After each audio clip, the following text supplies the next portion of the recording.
para que tengamos una idea de él.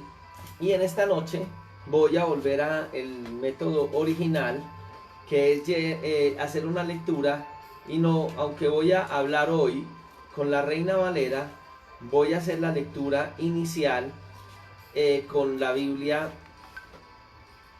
la palabra de Dios para todos, de la Liga Bíblica. Entonces, Mateo capítulo 6, versículo 25, y nos vamos hasta el 34. En esta dice: busquen primero el reino de Dios. Por esto les digo, no se preocupen por la comida ni por la bebida que necesitan para vivir, ni tampoco por la ropa que se van a poner. Ciertamente la vida es más que la comida y el cuerpo más que la ropa. Miren a las aves del cielo, ellas no siembran ni cosechan, ni tampoco guardan nada para el granero. Sin embargo, su Padre que está en el cielo les da alimento. ¿No valen ustedes mucho más que ellas? ¿Quién de ustedes, por más que se preocupe, va a añadir una hora a su vida? ¿Y por qué se preocupan por la ropa? Fíjense en cómo crecen los lirios del campo, ellos no trabajan ni hilan para hacer su vestido. Sin embargo, les aseguro que ni siquiera el rey Salomón con toda su gloria se vistió como uno de ellos. Así que si Dios así viste a todo lo que crece en el campo, que hoy tiene vida, pero que mañana será quemado en un horno, con mucho más razón cuidará de ustedes. No sea gente de poca fe. Así que no se preocupen, ni digan qué vamos a comer, o qué vamos a beber, o qué ropa vamos a usar. La gente que no conoce a Dios trata de conseguir estas cosas, pero ustedes tienen a su Padre en el cielo que sabe que necesitan todo esto. Así que primero busquen el reino de Dios y su justicia, y Dios les dará todo lo que necesiten. No se preocupen por el día de mañana, porque el mañana traerá su propia preocupación, y cada día tiene su propio problema. Qué especial este texto, y más en los días en que nos tocó leerlo y estudiarlo, ¿cierto? En estos días. Aquí hay una palabra que es la que más nos atrae, ¿cierto? En el caso de Juan, lo que está diciendo es: no se preocupen por la comida, ¿cierto? Y en el caso de este evangelio, esta versión de la Biblia, pero en el caso de la Reina Valera, dice: no os afanéis. En el original dice afanéis. Afanéis viene de merimna, que tiene relación con algo que es merizo, que significa distracción, atraer en diferentes direcciones. Entonces, significa que cuando nosotros pensamos en todas estas cosas, nos afanamos o nos dejamos llevar por muchas direcciones, nos dejamos distraer, y es un estado que podríamos verlo como un estado de ansiedad. Entonces, cuando nosotros nos preocupamos por estas cosas, nos desestabilizamos emocionalmente y entramos en un estado que no es de bendición para nosotros. En Mateo capítulo 13, en el verso 22, el Señor nos dice, hablando acerca de la parábola del sembrador, ¿cierto? Del que fue sembrado entre espinos, es el que oye la palabra, pero el afán de este siglo y el engaño de las riquezas ahogan la palabra, y se hace esta palabra entonces infructuosa. Entonces aquí nos está hablando de esos afanes que nosotros tendemos a tener, y que la Biblia dice que cuando se siembra la palabra del Señor, una de las cosas que va a robar esto en este tipo de personas, y aquí está hablando de la persona que es sembrada, o la semilla, la palabra del Señor que es sembrada, ¿cierto?, entre espinos, y quiere hablar de que este tipo de cosas a muchas personas les va a impedir que crezca la palabra de Dios en su vida. O sea, el afán y la ansiedad van a hacer que muchas personas vuelvan atrás. El afán y la ansiedad va a hacer que muchas personas entonces pierdan el objetivo que tiene la palabra de Dios. Y como la palabra del Señor también nos enseña que muchos de los que han de creer en el Evangelio, estas cosas, todos vamos a sufrir de eso. En todas las personas va a haber un momento de afán y de ansiedad.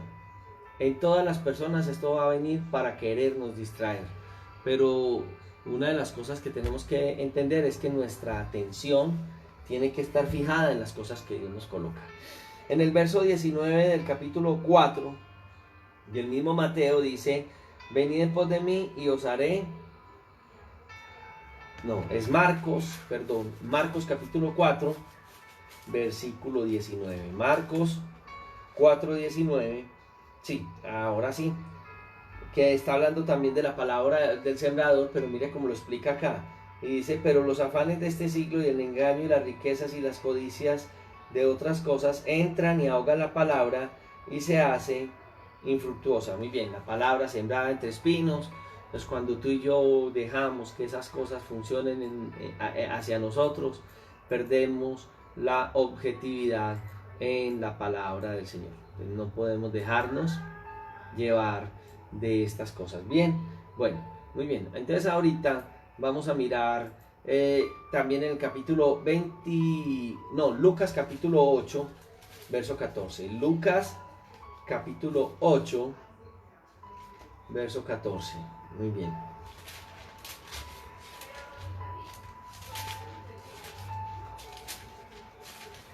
Y dice las Sagradas Escrituras, explicando la misma parábola del sembrador, pero mire, la que cayó entre espinos son los que oyen, pero yéndose son ahogados por los afanes, los placeres de la vida, y entonces dice, los placeres de la vida, y no van a llevar fruto. Entonces mire todas las ansiedades de la vida hasta donde podrían llevar la vida de muchos de nosotros que podrían perderse lastimosamente por no mirar. Entonces habla de un concepto y es la preocupación. Y yo creo que la preocupación es una de las cosas que en muchas ocasiones uno ve que distrae, aleja a las personas de los caminos del Señor. Lo que la palabra de Dios nos está hablando ahí entonces es que nosotros tenemos que tener nuestra mirada en donde la tenemos que tener sin dejarnos distraer. Vámonos para 1 de Pedro, capítulo 5, versículo 7. Y ella dice, echemos toda nuestra ansiedad sobre Él, sobre el Señor Jesús, porque Él tiene cuidado de vosotros. Entonces aquí lo que está hablando es como nosotros tenemos que tener una vida entregada al Señor, el servicio al Señor, y que las cosas no nos vayan a distraer. No deje que los problemas de la vida lo distraigan de los caminos de Dios. Esta semana hablaba con un joven, hemos estado hace días hablando, y una de las cosas que me llamaba la atención de él es que estaba muy desanimado. Yo le decía, ¿por qué estás desanimado? No, porque es que la hija y la esposa se le habían ido y no la lograba localizar telefónicamente. Entonces decía, ¿para qué seguir al Señor así? Y le decía así, pero en primer lugar ellas te fueron de tu vida porque tú lo único que has hecho es darles guerra y problema. Lo primero que tendrías que esperar es mirar en el Señor, esperar en el Señor, descansar en el Señor, crecer en el Señor y después intentar recuperar tu familia. Pero lo primero que tienes que hacer hoy es alejarte del problema. Y yo te quiero decir una cosa en esta noche, lo primero que tenemos que hacer y que la Biblia nos está mostrando aquí es echar en él toda ansiedad, toda carga. Si en este momento estás escuchando este problema, pero estás pensando en esa dificultad, y déjame decirte que los seres humanos somos muy dados a colocarnos frente a este tipo de cosas y a mirar las cosas materiales. Un ejemplo, mañana es el Día de las Madres y tú no estás cerca a tu mamá y te comunicas por teléfono y no la vas a poder ver mañana. ¡Qué tristeza! No voy a ver a mi madre. ¡Qué desgano! Esta mañana hablando veíamos que posiblemente cuando uno se ha manejado mal es cuando más duro le da el alejamiento o la muerte de un ser querido. Hermano, todo afán y toda ansiedad la debes colocar en las manos de Dios. Si no colocas tu vida en las manos de Dios, esa situación que estás teniendo hoy en tu mente te va a alejar. Entonces, ¿qué cuento? ¿Para qué voy a escuchar la palabra en esta noche? No, si las cosas no son como yo quiero. Qué bueno. ¿Sientes que las cosas no son como quieres? Muy bien, es que el control lo debe tener Dios, no tu vida. Colóquele a Dios su carga. Coloque toda carga en el Señor. En Mateo capítulo 28, versículo 14,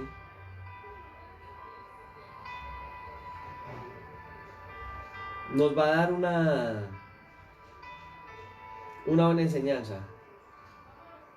Y dice, bueno, cuando estaban hablando acerca de, voy a leer, de la entrega del Señor, que fue que viene el soborno a los soldados, y dice, mientras ellas iban, aquí uno de los guardias fueron a la ciudad y dieron aviso a los principales sacerdotes de todas las cosas que habían acontecido.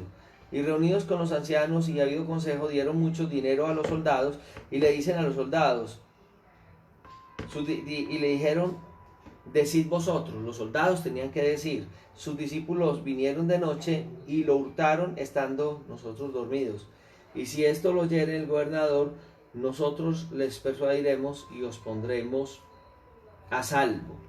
Aquí está hablando acerca de un concepto de negación. Ustedes digan que el Señor no resucitó, si les preguntan, díganle que no, que es que les sobornaron y nosotros les vamos a ayudar en este sentido. Este adjetivo es una negación que es amerignos. O sea que ellos les dicen, tranquilo que nosotros los vamos a cuidar. No tengan problema que aunque ustedes hablen de soborno, no hay problema porque nosotros vamos a cuidarlos de las autoridades. Este concepto amerignos que nosotros vemos acá nos enseñaría que nosotros debemos de estar delante de Dios bajo cuidado y entender que Dios va a tener cuidado de nosotros. No debemos tener algo que es congoja, y el concepto de amerignos es sin congoja, o sea, no se afane, no se preocupe, que los vamos a cuidar. En el caso del evangelio, lo que nos está enseñando aquí en el libro de San Mateo, en ese versículo 26, está diciendo que no nos preocupemos, amerignos. Los problemas están en las manos de Dios. ¿En dónde tenemos nosotros mayor lucha? En la mente. Efesios capítulo 6 dice que el enemigo manda dardos de fuego a nuestros pensamientos, pero nosotros tenemos que descansar en Dios. David en algún momento experimentó congoja. Entonces un momento David tiene que decir, ¿por qué te abates, oh alma mía? ¿Por qué te turbas dentro de mí? Espera en Dios, porque aún he de alabarle, salvación mía y Dios mío. Hay que esperar en el Señor. Hay que aprender a echar la ansiedad en el Señor. En la versión de la Biblia de las Américas, ese versículo 25, no os afanéis por vuestra vida, que habéis dice, no os preocupéis. Angustia, congoja, aflicción, ¿cierto? Una inquietud ansiosa, ser ansioso, tener ansiedad. Pues hermano, si usted coloca la carga en el Señor tendrá cuidado de ti. La carga es algo que hemos colocado en el Señor. Yo no sé si tú has visto una película, bueno, si no la has visto, yo la recomendé hace unos meses a los hermanos de la iglesia. Pero si tú estás ahí en tu casa, yo te voy a hacer una invitación, ya que tienes de pronto en algún momento tiempo con tu familia. Es una película vieja, pero tiene mucho significado. Se llama El progreso del peregrino, de Juan Bunyan. Vienen dos versiones, una que es como de la Edad Media y hay una versión moderna. Yo les recomiendo la versión antigua. La versión moderna pierde mucho el sentido que le quiso dar Juan Bunyan.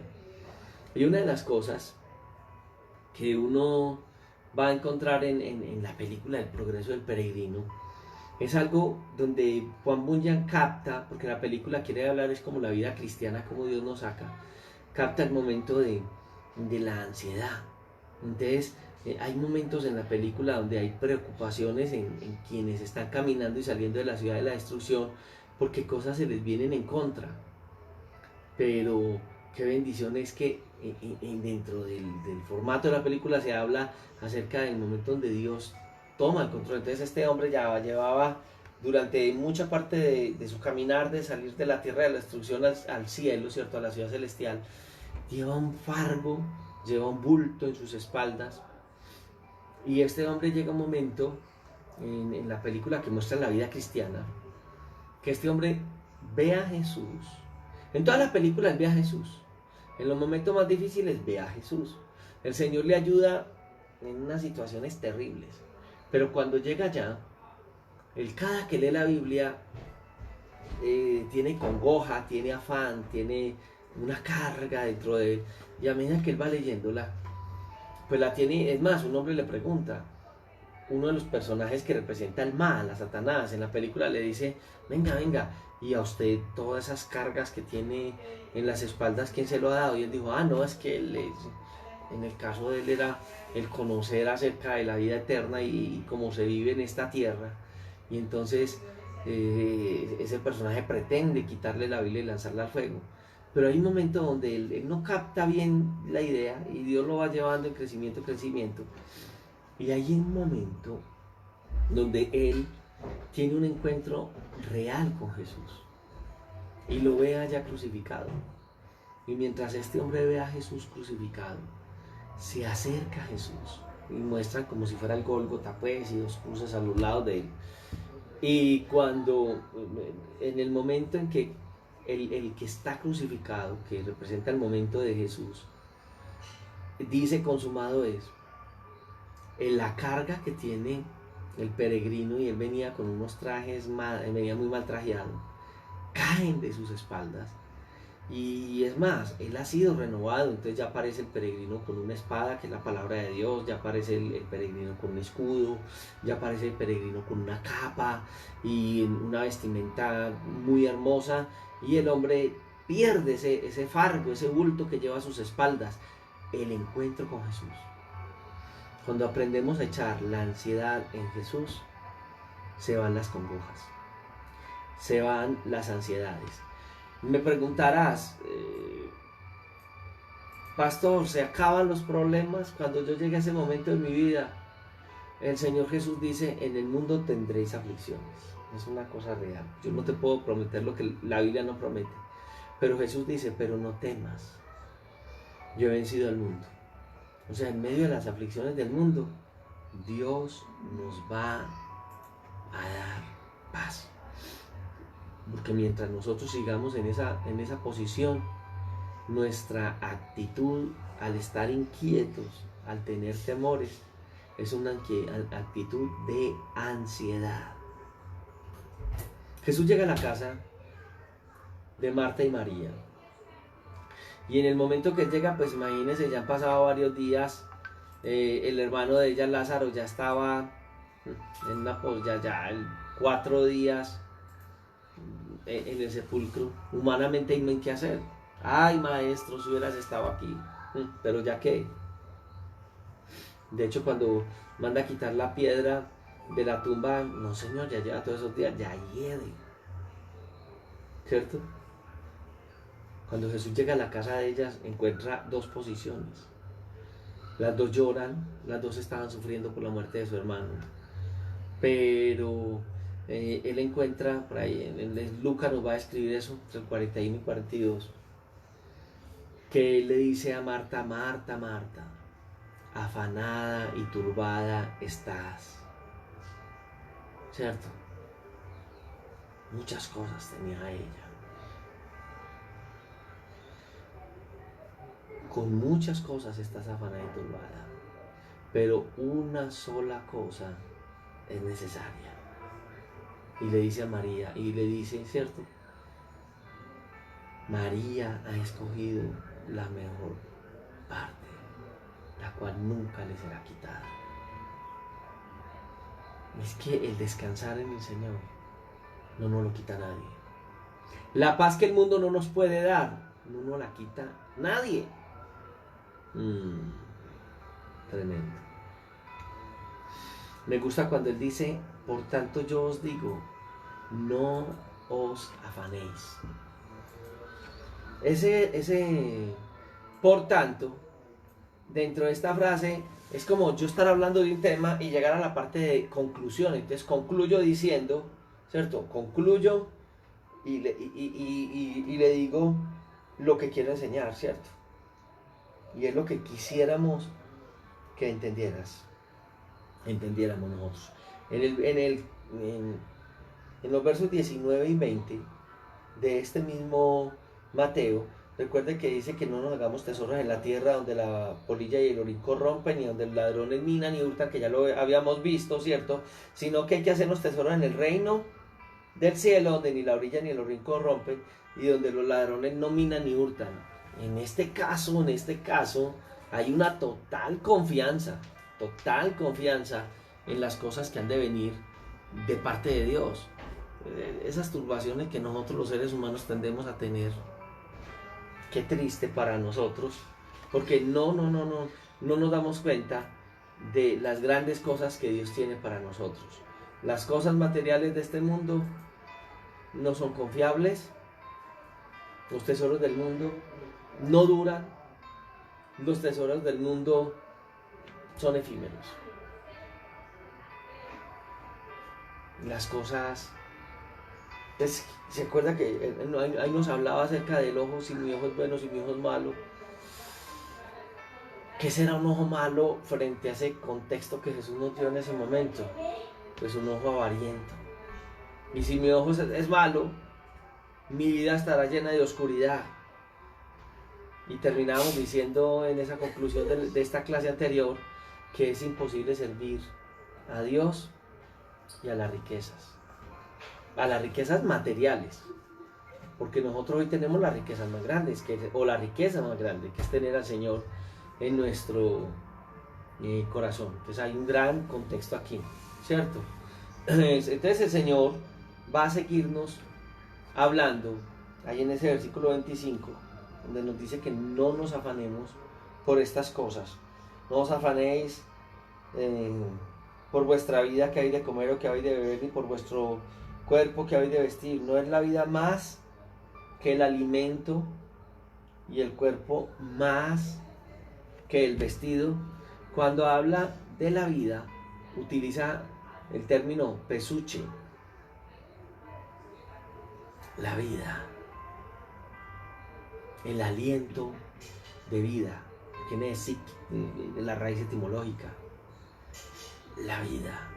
Está hablando de un sentido especial de vida. Nosotros hoy tenemos una vida dentro de nuestra vida, la vida que ha vivificado nuestro cuerpo. Tenemos la vida de Dios en nosotros.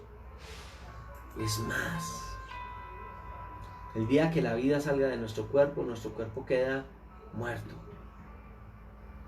La vida es más importante aún que el alimento.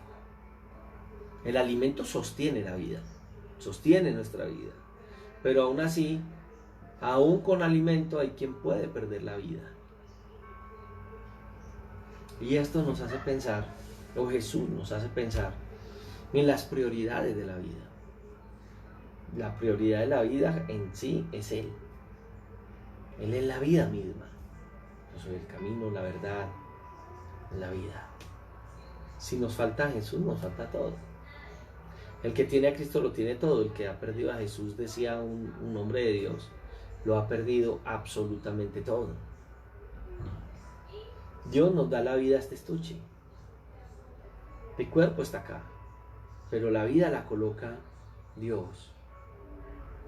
Nosotros no somos ni máquinas, ni somos seres angelicales, no. Humanamente, físicamente nosotros nos sostenemos, nos alimentamos, nos vestimos, ¿cierto? La vida es una dádiva de Dios, es algo que el Señor nos ha dado. La vida tiene mucho valor, pero Dios que nos dio la vida, que es tan especial, ¿no será capaz Dios que nos dio la vida de sostener la vida que nos dio? Es más, este cuerpo en vida nuestra, según 1 Corintios capítulo 6, en verso 19 en adelante, dice que este cuerpo es templo del Espíritu Santo. Es el templo que Él nos ha dado. ¿No será Dios el que sostiene el templo donde sus hijos adoran a Dios? Claro que sí. Entonces, ¿cuál es el propósito de la vida? Porque mire que la vida se limita como... Hoy, la vida se ha limitado a algo. No sé, la vida antigua como que el día duraba más. Hay una parte escatológica de la Biblia que dice que por amor a los escogidos estos días serían acortados. Y la gente pensará que el reloj va a correr más rápido. No, hace muchos años se inventó el reloj y el reloj no está corriendo más rápido. No hay que ir a calibrarlo cada año. Pero la vida anterior era menos estresante. Porque le cuento una cosa. Hoy dependemos de estos aparatos. Aquí está la carcasa de este aparato. No dura.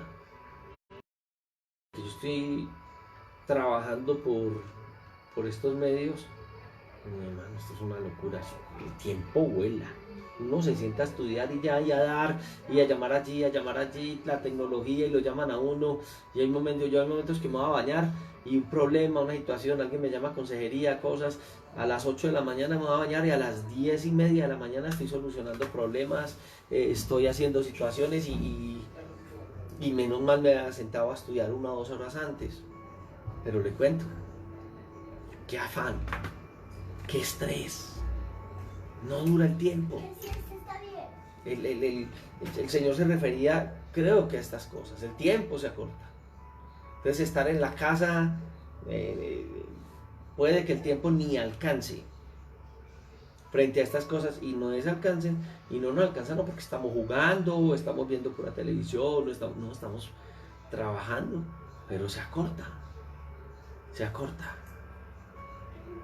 Entonces, uno ve que anteriormente la gente se levantaba, ordeñaba las vacas, trabajaba la tierra, venía a la casa, tenía un tiempo de descanso,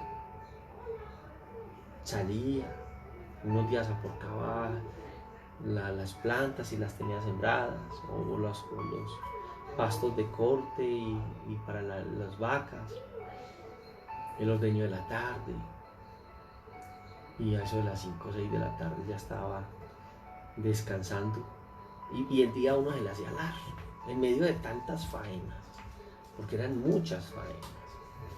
Hoy en día, aun cuando tenemos la posibilidad de salir, que el transporte, entonces me transporto de mi casa al empleo, que es 1 hora, 1 hora y media, 2 horas, estoy allá, laboro, son 8 horas, salgo otra hora, 2 horas, entonces ya han pasado 10, 12, 14, 15, 16 horas, quedan solo 8 horas para dormir, pero hay que hacer lo que no se hizo cuando estaba fuera de la casa, que la lavada, que las cosas, los alimentos, bueno, y la comida para empacar para el otro día, no sé, todas esas locuras. Se vuelve la vida un estrés, afanada, con muchas ansiedades. ¿La gente para qué vive? ¿Usted no ha pensado para qué vive la gente? ¿A qué hora levanta la gente? 4 de la mañana, 5 de la mañana. ¿Qué hacen? A trabajar. Báñese, organícese a la carrera, que vea que alcanzó, no alcanzó, no me puedo, estuvo no estuvo el café, no, o uno lo puso, se le subió la leche, Dios mío, se le regó, ya va a tener que irse sin desayunar, por allá a comer alguna cosa. Todo el día trabaja. ¿Y para qué trabaja la gente? Al final del mes, el sueldo de todo ese mes lo tiene que pagar servicios públicos que no dan espera. Bueno, ahora supuestamente nos están ayudando subiéndolos más, pero están ayudando a algunos, bueno, no sé. Pero no nos dicen así, ¿cierto? O sea, bueno, la vida, los servicios públicos, hablemos así. Los impuestos, porque hay que pagarle a otros por la casa que no tienen. En el campo uno ni pagaba impuestos ni nada en esa época, ¿se acuerda? Uno vivía y ya, y si se caía la casa uno le colocaba algo al techo y ya, no, ya hay que. Y si está en alto riesgo, entonces le vienen y lo sacan a uno de la casa porque le va a caer encima y lo va a matar a uno, y el gobierno lo tiene que cuidar a uno de qué, si no le dan a uno nada. Pero bueno, es la vida, es la vida. En eso de comerte la vida, entonces trabajar duro, duro, para comer y sobrevivir. Para sobrevivir, comer y dormir, sobrevivir. Y ya la vida es eso. Los hijos, si se sale por la mañana, ya está por la noche. En eso se convierte la vida. No hay tiempo para Dios. ¿A qué hora se ora? ¿A qué hora se crece en el Señor a través de la palabra? Muy lento, llegamos a la iglesia afanados. Rápido, rápido el culto, rapidito el culto. Y ojalá y no sea sino hacia la carrera y quiera un día, o si mucho, 2 días a la semana, porque es que... ¿Qué sentido tiene la vida? Nos está ganando el afán y la ansiedad. Y eso que no estoy hablando de aquellos que dicen, no, yo quiero conseguir una casita, porque creo que tener una casita es una ventaja. Sí, es una ventaja. Aunque tengas que pagar impuestos, administración, si en el lugar que vives tienes alguien que administra los bienes, y todas estas cosas que quiero mejorar de estratos, más servicios, más impuestos, más cosas. La vida, hay que trabajar más y más duro. Se convierte la vida en un círculo vicioso. Se convierte en un círculo vicioso. Tienes que darte cuenta que no es más la comida ni el vestido. Hay que hacerlo, sí, hay que comer, cómo no, hay que vestir, sí, pero es más. Y el texto bíblico nos está hablando acerca de eso. El texto nos está llevando a pensar en algo más. No somos robots, mis queridos hermanos. Estamos en esta tierra y algo vamos a hacer, vamos a sembrar. Dios va a obrar en nuestras vidas y podemos sembrar en otros vidas. Estas cosas hacen que muchos estén en crisis. Bueno, aquí en Colombia mañana vamos a tener pues en Antioquia, no sé en qué otras partes de Colombia, también creo que en otras partes de Colombia, pero mañana ya estamos en ley seca y ya también estamos acuartelados porque hoy y mañana la gente no puede salir a la calle en las noches porque estamos porque con lo de esta enfermedad que está por ahí la gente se enloquecerá yendo de las mamás y todo eso, y esperan que este año las muertes en el día de las mamás van a mejorar. No sé si mejoren. Veo que gente muy estresada porque las atenciones, lo que pasa es que eso no se cuenta mucho, pero las atenciones que se están haciendo, en el caso mío, nosotros tenemos una línea de atención que el Estado creó y muchos pastores estamos en el día y nos llaman 1 o 2 veces personas para guiarles, y gracias a Dios que el Estado ha visto que la iglesia puede hacer a eso. Entonces nosotros estamos ahí y vemos tantas crisis en los hogares, tantas necesidades por el encierro. Algunos en el día no sé si se van a ir a la casa de la mamá y amanecer porque no pueden salir en la noche en el toque de queda, pero en medio de eso las tensiones, el lunes sabremos, pero tenemos que entender, el mundo sigue y el mundo está en su locura y el mundo está en eso. ¿Y nosotros cómo estamos? Nosotros somos los catalizadores a nuestras familias. Hoy, ahí donde estamos, tú puedes hacer el mejor día de madres en la vida. No, bueno, esperemos. La gente se la juega toda. Ya comprarían las botellas de licor que van a tomar en las casas. Pero posiblemente tú puedas ser ese mediador, ese que está ahí neutralizando toda obra del adversario. Otros verán en ti la paz que tienes de Dios. La vida, recuerda, Pesuche, la vida, pero no está hablando de vida normal, está hablando de la vida de Dios, de la vida sobrenatural. Entonces dice, no es la vida más que el alimento, pero no está hablando de la vida normal, la vida de Dios en ti, la vida de Dios en mí es más que el alimento natural. Qué bendición en Dios. Amén. Entonces ya sabemos, no es solo comer y beber. La pregunta, ¿para qué Dios nos tiene en esta tierra? ¿Te has hecho la pregunta por un solo instante? ¿Para qué Dios te colocó aquí en la tierra?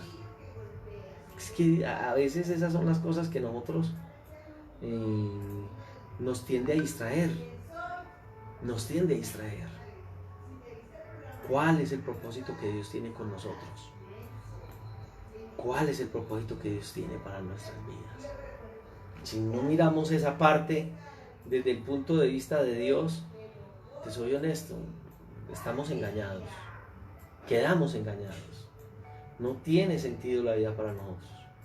Bueno, les digo una cosa, como les contaba que mi computador está en reparación, tengo uno prestado, pero Dios mío, es mejor el mío, usted me bloqueó. Bueno, pero como estudiamos, sigamos directamente con la escritura y recordando algunas investigaciones que hicimos. Entonces, nos está diciendo el texto, miremos las aves del cielo, ¿cierto? Ellas no siembran, no ciegan, no recogen en graneros, y vuestro Padre Celestial las alimenta. ¿No valéis más que ellas? No creo que el Señor se refiera, porque la Biblia también concluye diciéndonos que el que no trabaje, que no coma. Entonces no es que el Señor quiere que nosotros no trabajemos. Lo que el Señor está diciendo acá es que todo, y la Escritura nos lo va a dar en su contexto, como en Eclesiastés, todo tiene un tiempo. Todo tiene su tiempo debajo del cielo. Entonces, frente a esta situación, Dios mío, qué tan buen administrador. ¿Se acuerda que hablábamos y en los primeros capítulos, porque Mateo nos está hablando cómo es que funciona el reino de los cielos? Y el reino de los cielos funciona lo más raro. ¿Te acuerdas cuando llegaste a los caminos de Dios? Yo recuerdo cuando llegué con mi papá, hermano Manuel Castañeda, a los caminos del Señor, y la gente, la misma familia nos decía, Ave María, ustedes se volvieron evangélicos y les van a vacunar, porque se suponía que en la iglesia nos exigían diezmos y no sé qué cosas.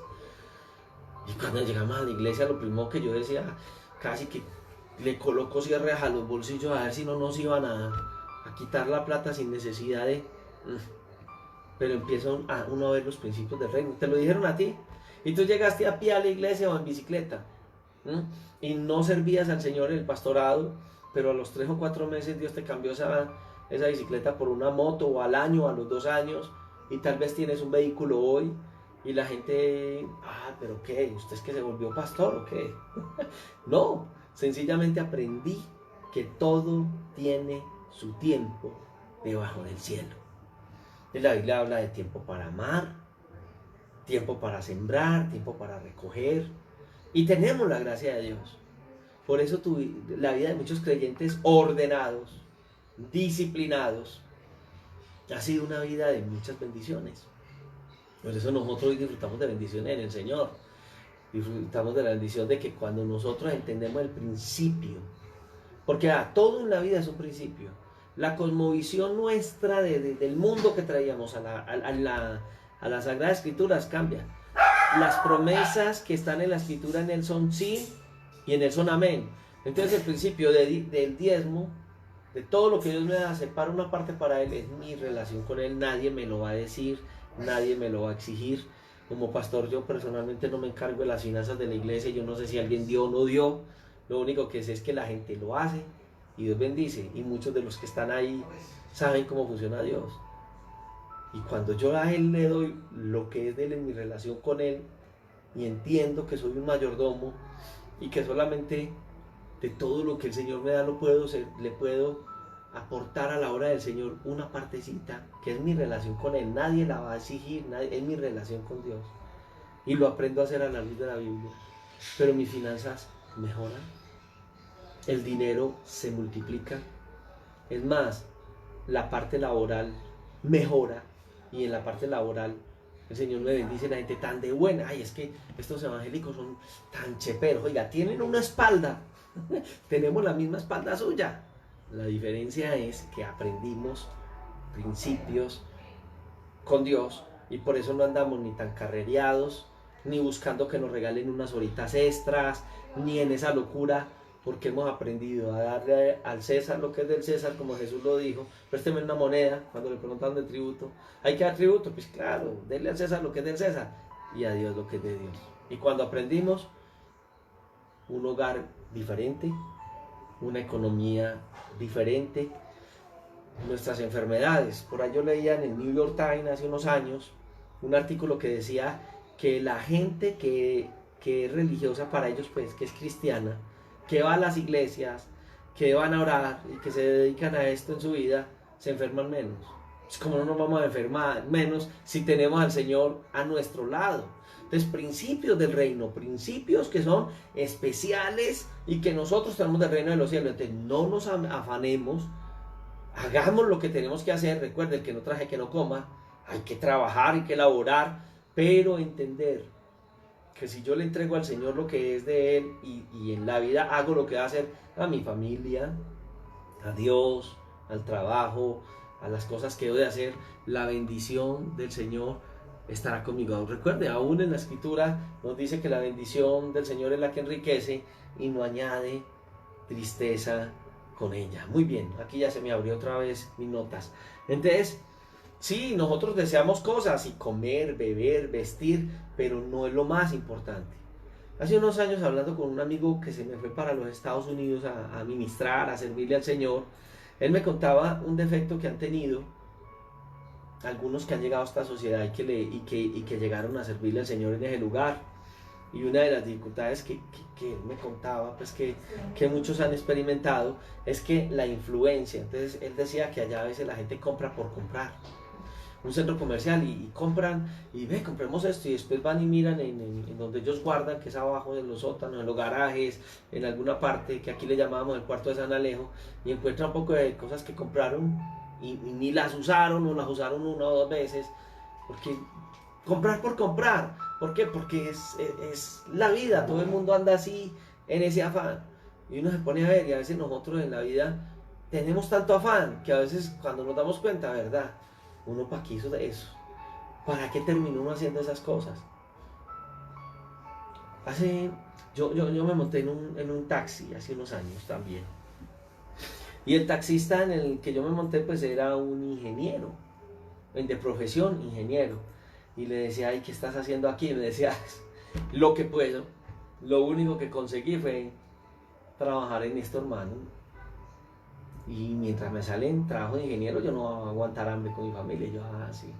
Y entonces hablamos de eso, y algo que él me enseñó, no era creyente, pero me enseñó, y me dijo, amigo, le puedo hacer una pregunta, ¿si usted cuánto gana? Yo sirviéndole al Señor y recibiendo ofrendas, no pago, sino ni definido en ese momento unos monumentos eclesiales, sino cuando alcanzaba, ya pagamos los servicios, los arriendos y todo, y iba lo que quedó, para que usted mire a ver cómo tapa el hueco. Y en ese momento que yo estaba como pasando de momento, yo le decía, uy, sí, sí, me da, ¿cuánto necesita usted para vivir? Haga cuentas, tranquilo, amigo. No, yo no le dije que era ministro del Evangelio, gracias a Dios, ni nada de esas cosas en ese momento. Entonces yo le dije, sí, claro, ¿cuánto necesitas para vivir? Y yo hice cuentas en ese momento. Dijo, tranquilo, hágalas bien hechas, bien hechas. Entonces yo decía, transporte, alimentación, más esto, más esto, más esto. Dignamente, y yo, dignamente. Y en esa época, hace ya ciertos años, yo le decía, oiga, con 1,5 millones de pesos, no, coloque lo que usted crea. Entonces yo dije, no, subámoslo a 2. Y me decía, listo. Y me decía, ¿usted sabe cuánto necesita usted para vivir? Y yo, no, dígame cuánto necesito. Lo que se gana. ¿Cómo así? Y me decía, yo tenía que hacer eso. A mí me gustaría vivir en Laureles, pero con esta situación económica yo vivo en Aranjuez. A mí me gustaría comprar tales cosas, pero con lo que yo vivo, pero ¿sabe qué, hombre? Con lo que yo tengo he aprendido a vivir. Cuando yo me ganaba, como decir ahora 8 o 10 millones de pesos, decía él, cuando yo ganaba eso, la plata ni me alcanzaba, me mantenía pidiendo plata prestada. ¿Sabe por qué? Por los roces sociales, por los amigos, que el cumpleaños, que los 15 de la hija de uno de los compañeros o jefes, entonces eran un club caro, entonces lluvia de sobres, te voy a quedar 400, 500 mil pesos y no sé qué, y bueno, y hablaba de todo eso y decía, y no le alcanzaba uno el dinero, y yo le decía, pero cuando uno mira esto, a la luz de la escritura, dice, Dios mío, la vida no es eso, y la gente vive para eso. Y lo dijo Jesús en una época diferente al consumismo en el que viven hoy la gente. Entonces cuando él dice, miren las aves del cielo, o sea, aprendamos hoy de las aves del cielo, ¿cierto? Se supone que en el huerto del Edén, cuando el Señor por allá en Génesis capítulo 1, en la creación, coloca las aves, ¿cierto? Esas aves del cielo ahí están. Pero si usted y yo miramos las aves del cielo, que Dios las creó para que nosotros las gobernásemos. Y yo creo que las aves del cielo van a tener que darnos unas grandes enseñanzas a nosotros acerca de la vida. Y una cosa que el Señor quiere que nosotros hagamos es eso. Tú sabes que la ciencia comenzó con la observación, ¿cierto? Así empezó la ciencia. Aquellos personajes empezaron a observar y así comienza la ciencia. Se observa, se mira y en base a la observación pues ya se hacen hipótesis, planteamientos y se hacen pruebas y resulta. Pues déjeme decirle que la Biblia nos manda a hacer eso. Hay dos formas de la revelación divina, ¿cierto? La primera revelación es la revelación especial, que es a través de la Biblia, pero hay una segunda revelación que es la natural, y es la que Romanos capítulo 1 nos habla, que a Dios lo conocemos por medio de las cosas creadas. Entonces cuando David decía, cuando miro los cielos, obra de tus manos, y etcétera, etcétera, es una buena observación natural. Pues Dios nos está diciendo a nosotros, comience con el principio normal, es lo espiritual, pero el Señor Jesús nos está diciendo, es que las cosas espirituales son sencillas de entender. Mira las aves del cielo. Entonces cuando veo que yo soy criatura de Dios y soy Señor, porque el Señor hizo las aves para los animales para que los enseñoreara, por allá en el capítulo 8 del libro de los Salmos, que habla de la gloria de Dios y el señorío de nosotros como hombres, dice que nos hizo Dios señorear sobre las obras de sus manos, todo lo puso Dios debajo de nuestros pies. Yo creo que esto está volteado hoy un poquito, ovejas, bueyes, todo, las bestias del campo, las aves del cielo, los peces del mar, todo cuanto pasa por los senderos del mar. Y entonces dice, oh Señor nuestro, cuán grande es Dios, con principios tan sencillos como el que estamos viendo. Y si nuestro Dios es grande, porque esos principios rigen, que son sencillos, pero Él es Dios, y siendo tan grande Dios, es sencillo. A veces nosotros creemos que como Dios es Dios, va a ser complicado entenderlo. Dios se nos revela a nosotros de una manera tan fácil, que si aprendemos de Dios, y Él nos dice, observen, venga, yo las observo y aprendo un poquito. Me gusta a veces los programas que veo en Nat Geo y hasta en Discovery, porque algunos de ellos que hablan de la naturaleza me muestran. Entonces dicen, ni siembran, ni ciegan, ni recogen. Recuerde que no estoy diciendo que no trabajemos, porque el principio bíblico es que sí, todo el contexto bíblico nos enseña eso, pero no tienen ansiedad. Hacen lo que tienen que hacer. Yo quiero hacerte una pregunta, y en algún momento la he hecho en la iglesia. Si tú fueras hoy una mata de plátano, ¿cuál sería el pensamiento que tendrías hoy en tu mente? Yo voy a crecer como una mata de plátano. Tú apenas vas a crecer. Estás creciendo. Cuando yo sea una mata grande de plátano. ¿Qué tipo de mata de plátano quieres ser? Pues algunos dicen, yo quiero ser una mata de plátano hartona, que dé unos plátanos, los grandísimos, esos que aquí en Colombia les decimos hartones o hartones, ¿cierto? Si yo fuera una mata de plátano, yo quisiera dar plátanos hartones. Yo te quiero decir como el taxista que me dijo a mí, si tú fueras una mata de plátano, tú no piensas en ser plátano hartón. Y te voy a decir por qué. Porque si tú eres un plátano, mi abuela le llamaba Dominico, que era un platanito así chiquitico. Si tú eres una planta de plátano dominico, vas a dar plátano pequeño. No importa. Pero sabes, si eres una mata de plátano, ¿qué es lo que anhelarías? Deberías anhelar, y la mata de plátano está ahí y nos enseña. Sus raíces van a volcarse hacia donde hay agua o humedad. Ella va a buscar el sol. En esos experimentos de los colegios, a los muchachos les metí, y a nosotros nos tocó cuando éramos muchachos, no sé si todavía lo hagan, me imagino que sí, el frijolito aquel tapado, colocábamos el agua a un lado y ahí mismo las raíces buscaban ese lado, la luz por un lado, y él crecía, pero buscaba la luz. Una mata de plátano hace lo que tiene que hacer y ya. Y tú y yo, no entendiendo los planes de Dios, que Él nos los va a mostrar a través de su palabra y los propósitos en cada vida nuestra, pero nosotros anhelamos grandeza, anhelamos, y nos están diciendo cómo. Yo voy a las librerías cristianas, cómo, y son libros que no sé si son bíblicos o qué, ¿qué enseña Dios acerca de las riquezas? ¿Cómo enriquecerte en 3 años? 20 pasos para prosperar en las riquezas. 50 pasos, o no, 5 pasos, 10 pasos para prosperar en los negocios, para tener la mejor empresa. Y la gente anda, ay, tantos pasos. Lo hablaba ayer hoy. La gente que quiere saber de falsa secta, ¿cierto? Pastor, deme un curso de defensa del evangelio, de apologética, por favor.